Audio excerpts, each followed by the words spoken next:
Episode 9 of Dark Matter begins back home with a new Jason, who we'll call Jason 3 here, confronting Jason 2. He demands to know where Daniela and Charlie are, but despite mentioning being pushed down the stairs, Jason 3 knows that Jason 2 is useless to him, so he beats him down.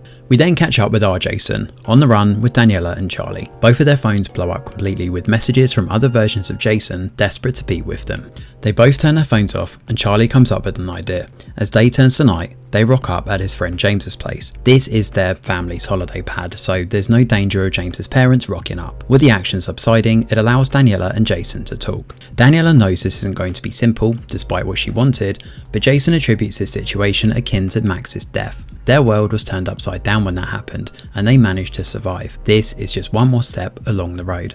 That night, our Jason checks out his inbox and finds a link to a chat room. There are 103 users online, and all of them different versions of Jason. The chat is full of those desperate to find out what happened, some badly hurt and leaving video messages, and one even suggesting joint custody. The fact is, there are a lot of different Jasons, and each have different ideas on how to get Daniela and Charlie back. It unnerves Jason enough that he decides to stand watch downstairs. Inevitably, he falls asleep, and when he awakens, a note is left for him. Daniela is down by the beach, and whilst there, Jason reveals the chat room and all the wacky ideas to get her back. She jests at the idea of joint custody, but less funny is what's happening back at the house. Jason 2 is tied up and beaten down at this point, while Jason 3 points out the hellacious ordeal he's been through. The big difference here though comes from Amanda's fate. Apparently, she died in the 6th world, and Jason 3 has been on his own ever since. As they talk, Jason 2 points out he thought our Jason would have liked his world. Jason 3 scoffs at this, but he already has his own plan.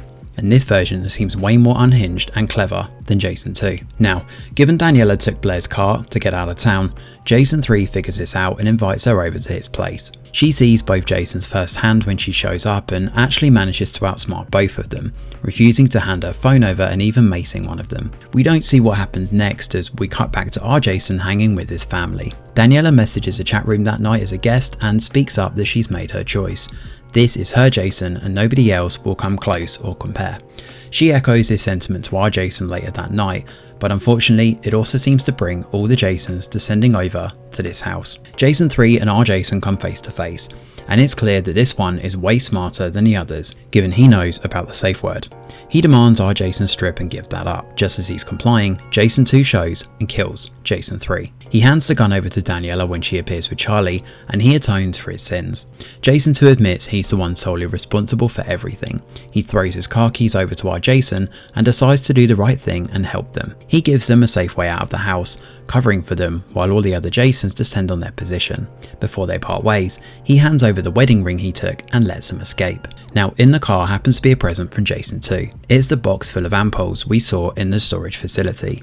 There's around 40 of them left, and he's even packed the remains of Max 2. This was a big part of the middle episodes, of course, if you'll remember, given Jason 2 had no idea and missed the anniversary. This is a good bit of character growth and definitely a nice touch. There's also a phone here too, with a voice recording from Jason 2, which the family listen to. Jason 2 reveals his choice and how envy burned up inside him for not taking a leap of faith and deciding to be with Daniela in his world. He's been afraid of risking love, but this Jason broke free from it and blessed himself with a messy but beautiful life. He knows he can't begin to apologise for upending and ruining their life, but similarly he knows that this world isn't safe for them anymore, so he's given them a way out. The trio make their choice and head for the box. There's a whole bunch of Jasons there waiting, camping outside, but they're not here to stop them or become violent. After the chat room and Daniela's message, these Jasons decide to do what's right and honour Daniela's wish. There are a couple of dissenting voices among the masses, but they all largely comply and let them leave. As the episode closes out, we take a look at the other characters we've met along the way. Amanda ends up meeting Ryan in that utopian world,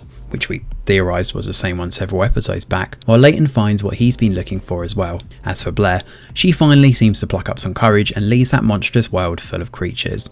As for our main characters, Charlie opens up a door and the trio marvel at what's inside. They all step through and close the door behind them, which also closes out Season 1 of Dark Matter. Although ambiguous, the ending of Dark Matter closes out this story in a pretty satisfying manner, with Charlie, Daniela and Jason seemingly now off in their own utopian world. and even if it's not, they have enough impulse to at least try multiple times until they get it right. It's nice that we got a shot of Ryan, Leighton and Amanda at the end too, seeing them off in their respective worlds, and the distinct visual palette for each definitely doesn't go unnoticed. The music has been good too throughout this season, with the familiar piano motif suitably eerie and mysterious, capturing the vibe of the book perfectly. I've said it before, but the pacing in this show has definitely been the weakest part. It's also something that's plagued a lot of other Apple originals, and I mean, this easily could have been 6 episodes tops, with a lot of filler that could have been cut and everything tightened up, especially because the book does so well to add in so much dialogue that makes the pages just zip by so quickly. Although I will say that the finale's slower pacing is actually welcome here, especially the slow build up to the end and the addition of Jason 3, who is arguably the smartest and most dangerous Jason, given he thinks almost identically to our own, albeit a little more unhinged. All in all, Dark Matter has been a good watch, and although a bit rocky in the middle, the series ends with a satisfying conclusion. Thanks for watching, and do let us know your thoughts in the comments below. Smash a like or subscribe to the channel, your support is very much appreciated. I'm Greg Wheeler, and from all of us over here at The Review Geek, we'll see you on the next video.